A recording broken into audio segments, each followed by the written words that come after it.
Baik, Assalamualaikum warahmatullahi wabarakatuh. Perkenalkan, nama saya Galia Rifa Fida Sidiki dengan NIM T21125200048.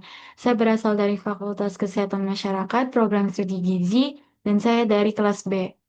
Di sini saya akan menjelaskan dan membahas soal latihan dari sifat koligatif larutan.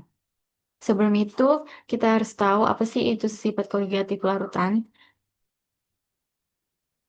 Jadi, sifat koligatif larutan adalah sifat fisik larutan yang tidak bergantung pada identitas zat terlarut, tetapi hanya bergantung pada konsentrasi partikel zat terlarutnya yang relatif terhadap larutan atau pelarut. Nah, konsentrasi ini yang dimaksud ini dapat berupa molaritas, molalitas, dan fraksi mol. Adapun klasifikasi dari koligatif larutan tersebut ada dua, yaitu larutan elektrolit dan larutan non-elektrolit. Pada larutan elektrolit, eh, dia yang dapat menghantarkan arus listrik. Hal ini karena larutan elektrolit ini dapat menghasilkan ion-ion yang bergerak bebas dalam larutannya. Contohnya itu pada larutan garam NaCl. Yang rumus kimianya NaCl direaksikan H2O menghasilkan Na plus tambah Cl-. Selanjutnya ada larutan non-elektrolit. Nah, pada larutan non-elektrolit ini, dia tidak dapat menghantarkan arus listrik karena molekul-molekul terlarutnya itu tidak terionisasi di dalam larutannya. Hal ini juga menyebabkan tidak terbentuknya beda potensial dalam larutan, sehingga listrik tidak dapat mengalir. Contohnya itu eh, ada pada larutan gula seperti glukosa, sukrosa, dan maltosa.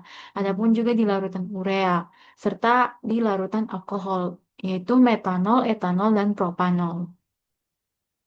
Nah, adapun sifat-sifat dari koligatif larutan sendiri itu ada empat.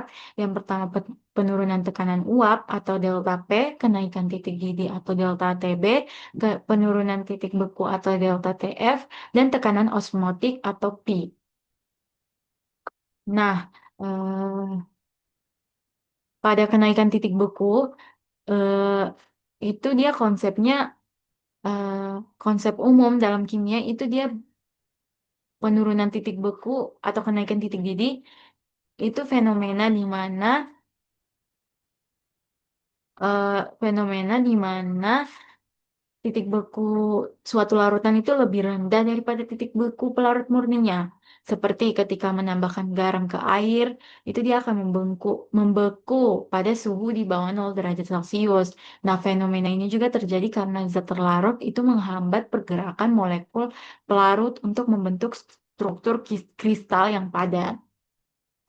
Nah, baik, di sini saya akan membahas soal latihan dan di sini saya memilih soal nomor 23 yaitu larutan 3 yaitu no- soal nomor 23 yang berisi larutan 3,42 gram suatu basa bervalensi 2 dalam 200 gram air membeku pada min 0,24 derajat Celcius. Jika diketahui derajat ionisasi basa tersebut 0,8 dan KF air itu 1,8 derajat Celcius, maka tentukan massa atom relatif logam dalam basa tersebut. Nah, di sini sudah diketahui kalau ARO itu 16 dan ARH itu 1. Baik, masuk ke jawabannya. Di sini sudah diketahui bahwa massa basanya itu 3,42 gram, massa pelarut air itu 200 gram, diubah ke kilogram itu jadi 0,2. Terus penurunan titik bekunya atau delta TF-nya itu 0,24 derajat Celcius, dan derajat ionisasinya itu 0,8. Terus juga sudah diketahui KF air ya, KF KF air itu 1,86 derajat Celcius kilogram per mol dan basa bervalensi 2 itu rumus umumnya MOH2. Terus sudah diketahui ARO sudah tadi 16 ARH1. Oke, yang ditanya itu massa atom relatif logam. Masuk ke penyelesaian. Yang pertama itu ada langkah-langkahnya. Yang pertama itu kita harus menentukan ionisasinya. Di mana rumusnya itu I sama dengan 1 ditambah alfa dalam kurung N kurang 1 sama dengan 1 ditambah Oh iya, alfa ini kan derajat ionisasinya. Nah, jadi sudah diketahui 0,8. Terus N-nya itu 3 dikurangi 1. Sama dengan 1 tambah 1. 1 tambah 1,6 sama dengan 2,6. Maka hasil dari ionisasinya itu 2,6.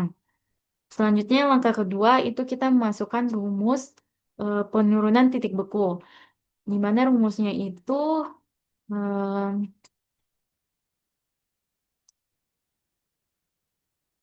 oke, eh, masuk ke rumus titik beku.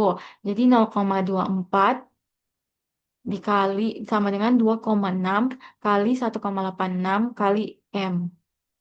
Nah, jadi maka M sama dengan 0,24 per 2,6 kali 1,86 sama dengan 0,24 per 4,836 karena dari 2,6 kali 1,86 sama dengan 0,0496 mol per kilogram. Itu hasil dari ya itu. Nah, selanjutnya langkah ketiga itu kita menghitung mol basa dalam larutan. Eh, di mana rumusnya N sama dengan M kali massa pelarut kilogram sama dengan N-nya sama dengan 0, M-nya itu kan 0,0496 dikali dengan massa pelarut. Nah, massa pelarutnya itu 0,2. 0,2. Maka hasilnya 0,00992 mol. Selanjutnya, langkah keempat itu menghitung MR basa. Di mana rumus dari MR-nya itu MR sama dengan massa per mol. Massanya itu 3,42, 3,42 dari massa basa dari soal. Terus molnya sudah diketahui itu 0,00992. Menghasilkan hasilnya itu 344,35.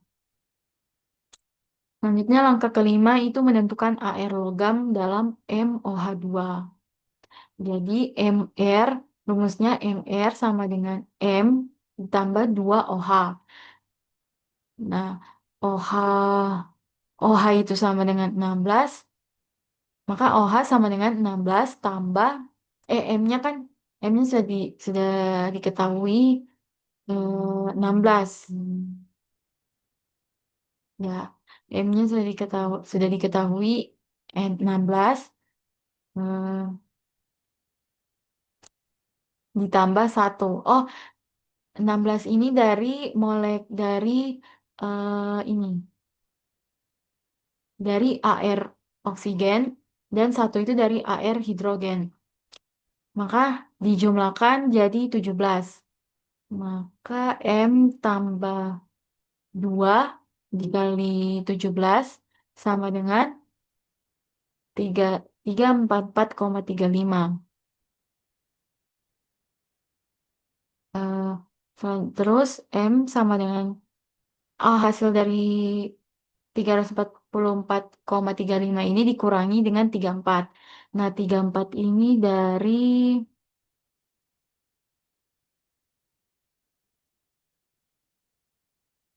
dikurangi dengan 34. Maka hasilnya 310,35. Jadi, massa atom relatif logam ARM sama dengan 310. Baik, itu saja pembahasan singkat dari saya. Lebih dan kurangnya saya mohon maaf. Wassalamualaikum warahmatullahi wabarakatuh.